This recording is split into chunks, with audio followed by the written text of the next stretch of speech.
This is the Mission 1 Pro action camera. And according to GoPro, it's a cinema camera. So I decided to take them seriously and actually build out one of these cameras the same way you would build out a full-sized cinema camera. Starting off at the very bottom of this build is an Arca Swiss cheese plate. This gives me a mounting point. If I want to connect this to a tripod, this can just snap directly into a quick release. And then it also has all of these connection points on top for building out my rig on top of this. The first thing I'm going to connect to this cheese plate is a quick release for the GoPro. I'm going to be using the official GoPro metal cage, mainly because this gives me one important mounting point on top here, which is this cold shoe mount. That's going to allow me to connect a top handle to this. I'm going to remove the battery door from the cage and the battery door from the GoPro itself as well, so I can plug the GoPro into my external battery later on.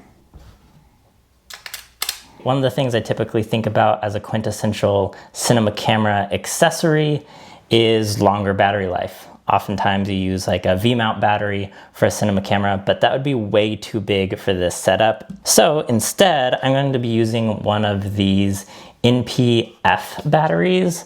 These are very common in the film industry. You use these on lights, you use them on external monitors, camera sliders, all kinds of stuff. So these are very common batteries. And then to connect this to the GoPro, I found this battery base plate here. It's got USB-C ports on the side, and this is just going to connect right onto my cheese plate.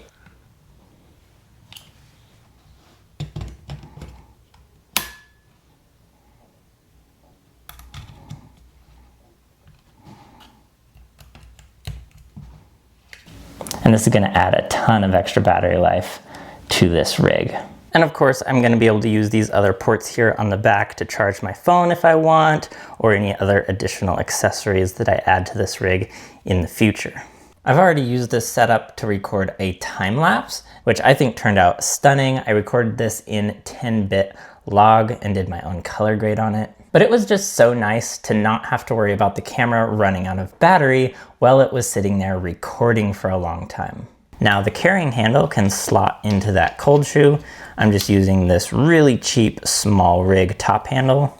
Now one problem with this setup is that now the battery is blocking access to the touchscreen of the GoPro, and it's pretty difficult to even see in there.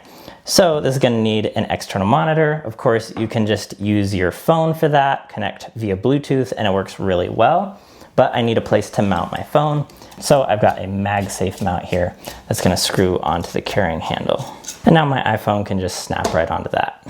This is just about everything we need. There's just one last thing that I think of as a quintessential cinema camera accessory, and that is a matte box. Now, I couldn't find a matte box online that wasn't just way too big for this setup. So instead, I actually designed and 3D printed my own. This connects directly onto the GoPro lens, like that. And now we've got a dope looking cinema camera rig using the GoPro Mission 1. This matte box that I've designed here has articulating barn doors that actually snap lock into position at multiple different angles, so then they stay there after you've positioned them into whatever angle you want. And then what's really cool is this part in the middle actually unscrews, and then this can hold lens filters. You could put like ND filters in here. I like to use it with these Vivitar series macro lenses. These give the GoPro a closer focusing distance. The lens filter goes in here, and then that screws onto the matte box, which then holds that lens in place, and that can go back on the front of the GoPro.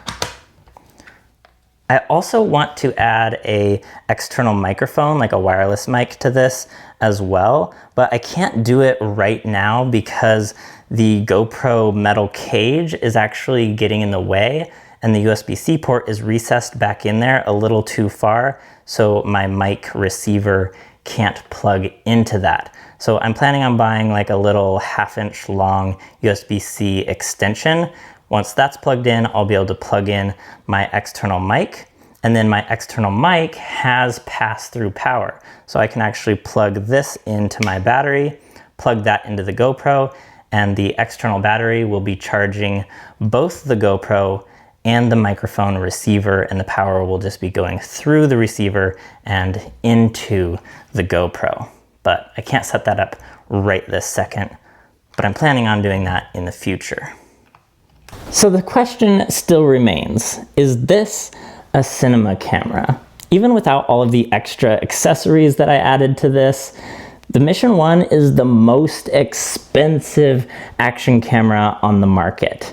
But I think there's kind of two ways of looking at this. Either GoPro just made the most expensive action camera, or they made the most affordable cinema camera ever. On paper, there's actually a pretty good argument to make that this camera is comparable or even better than some cinema cameras. It has high bit rates, high frame rates, an incredible sensor. But there's only one thing that actually makes this a cinema camera, and that's you, and whether or not you choose to use it that way. I think if you approach this camera like it's a cinema camera and you're manually setting exposure, you're using all of the highest possible camera settings, high bit rates, you're shooting in 10-bit log and doing your own color grade in post, you can get some really incredible shots out of this camera. And obviously, I'm totally sold into this idea of having a tiny cinema camera. But leave a comment below. I want to know what your thoughts are. If you're interested in any of these accessories, there's links for them down below, including my matte box here, which is available on my website. If you enjoyed this video, go check out some of my other GoPro videos over here, and I'll see you in the next one.